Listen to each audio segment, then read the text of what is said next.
আসসালামু আলাইকুম everyone, welcome back to my channel. যেখান থেকে আমার ভিডিও দেখছেন আশা করছি সবাই ভালো আছেন। আলহামদুলিল্লাহ আমরা ভালো আছি। আজকে চলে আসলাম আপনাদের মাঝে নতুন আরেকটা রেসিপি নিয়ে। আর এই রেসিপিটা কে কতটা খেয়েছেন আমি জানি না, তবে আমার কাছে খুব পছন্দের রেসিপি। সেই রেসিপি আজকে আপনাদের সাথে শেয়ার করব। আশা করছি পুরো ভিডিও জুড়ে আমার সাথে থাকবেন এবং এই ইয়াম্মি রেসিপিটা শিখে আপনারাও আপনাদের ফ্যামিলির সবাইকে চমকে দিতে পারবেন, তাও খুব সাধারণ উপকরণ দিয়ে।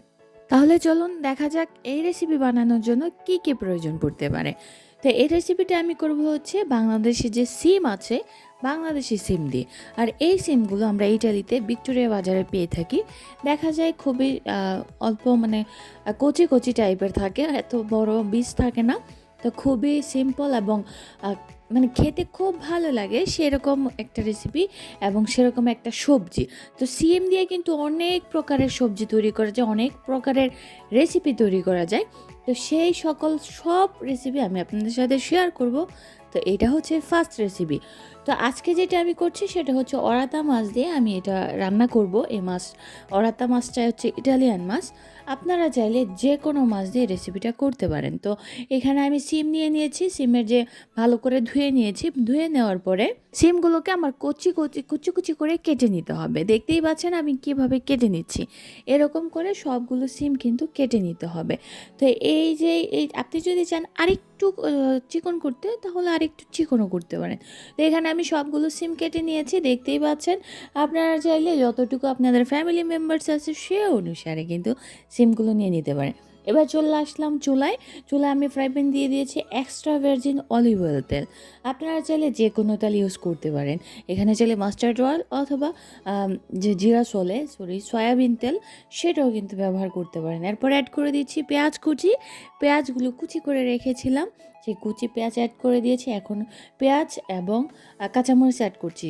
ঝালটা অবশ্যই আপনার উপর ডিপেন্ড করবে আপনি কতটুকু খেতে চান। তো আমি এখানে কয়েকটা দিয়ে দিচ্ছি।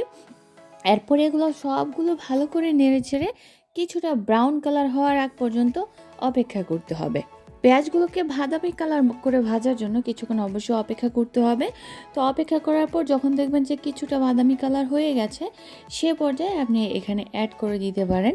আমি এখানে প্রথমেই যেই হলুদের গুঁড়া আছে সেটা আমি অ্যাড করে দিয়েছি, কারণ হলুদের গুঁড়াটা আমি তেলের সাথে একটু ভালো করে ভেজে নিব। সেজন্য আমি হলুদের গুঁড়াটা আগে অ্যাড করে দিচ্ছি। অ্যাড করে কিছুক্ষণ আমি এটাকে ফ্রাই করব। এরপরে অ্যাড করে দিচ্ছি লবণ। এখানে লবণ কম পরিমাণে দিয়েছি, পরবর্তীতে যদি আমার লাগে তাহলে আমি আবার দিব। তো এর জন্য কম দিয়েছি। এরপর দিয়ে দিচ্ছি হচ্ছে রসুন এবং আদা বাটা। আমি দুটো একসাথে বেটে রাখি, ব্লেন্ড করে রাখি আর কি। তো সেইখান থেকে কিছুটা পরিমাণ আমি এখানে অ্যাড করে দিচ্ছি। দিয়ে কিছুক্ষণ নাড়াচাড়া করে একটু পানি অ্যাড করে দিতে হবে, কারণ আদা এবং রসুন বাটার মধ্যে যে কাঁচা ভাবটা সেটা দূর করার জন্য অবশ্যই আপনাকে পানি দিয়ে কিছুক্ষণ কষিয়ে নিতে হবে। এত করে দেখবেন যে খুব সুন্দর একটা ফ্লেভার আসবে আপনার রেসিপিতে। মশলাতে একটু পানি দেওয়ার পরে আমি এখানে অ্যাড করে দিচ্ছি হচ্ছে জিরা গুঁড়া।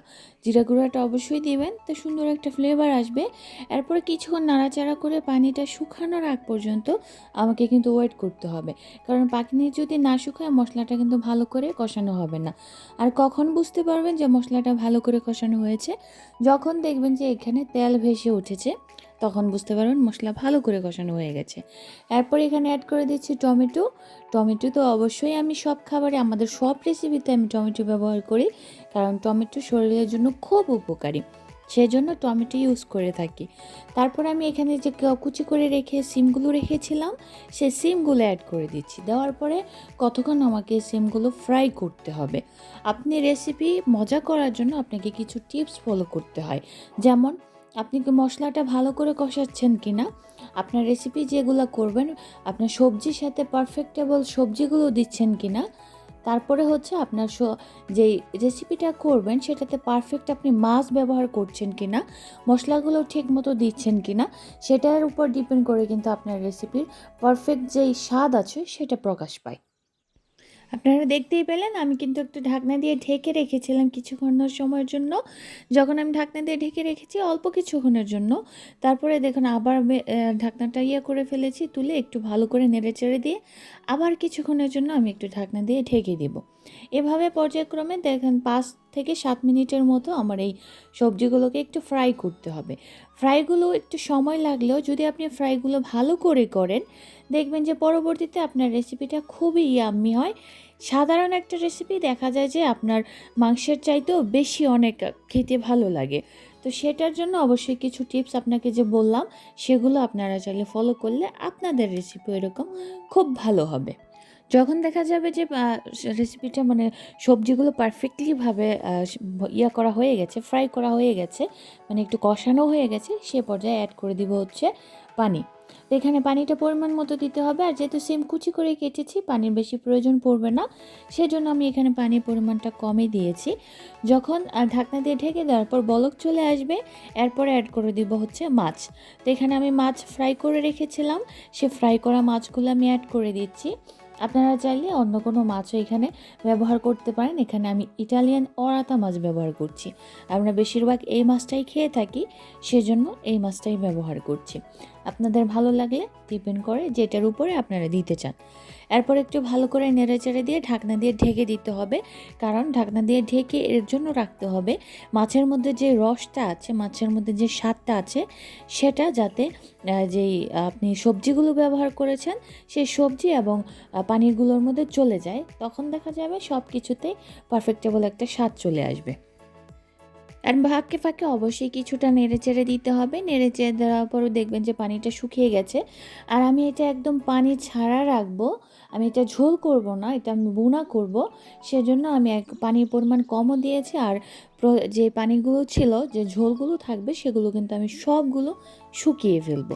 তো শুকিয়ে ফেললে দেখা যায় একটু সময় লাগবে করে, আপনি দেখবেন যখন একদম প্রায় পারফেক্ট শুকিয়ে যাচ্ছে, ওই পর্যায়ে অ্যাড করে দিচ্ছি আমি এখানে কোরিয়ান্ডার লিভস, ধনেপাতা দিলে অবশ্যই রেসিপির স্বাদ বাড়ে, সেটা আপনারা ভালো করেই জানেন। তো আমি ধনেপাতা অ্যাড করে দিচ্ছি। এরপর একটু নাড়াচাড়া দিয়ে ঢাকনা দিয়ে ঢেকে রেখে দিব, যতক্ষণ না পর্যন্ত আমার রেসিপিটা শুকিয়ে আসে ততক্ষণ পর্যন্ত আমি ওয়েট করব। পানি শুকাতে আর ফাঁকে কিন্তু অবশ্যই আপনাকে করতে হবে, একটু নেড়েচেড়ে দিতে হবে যাতে করে নিচে না লেগে যায়। তো যখন আপনি দেখবেন পারফেক্টলিভাবে শুকিয়ে গেছে, এই যে আমার রেসিপি কিন্তু একদম রেডি হয়ে গেছে। এটা খুবই মজাদার একটা রেসিপি, আপনি চাইলে আপনাদের ফ্যামিলি সবার সাথে কিন্তু ট্রাই করতে পারেন। তো আজকের মতো আমি এখানেই বিদায় নিচ্ছি, আবার আসবো অন্য কোনো রেসিপি নিয়ে। সে পর্যন্ত সবাই ভালো থাকবেন, সুস্থ থাকবেন এবং আমার চ্যানেলটা সাবস্ক্রাইব করে দিবেন। রেসিপিটা যদি ভালো লাগে শেয়ার করে দিতে পারেন যাতে অন্যজনও শিখতে পারে। আল্লাহ হাফেজ, আসসালামু আলাইকুম।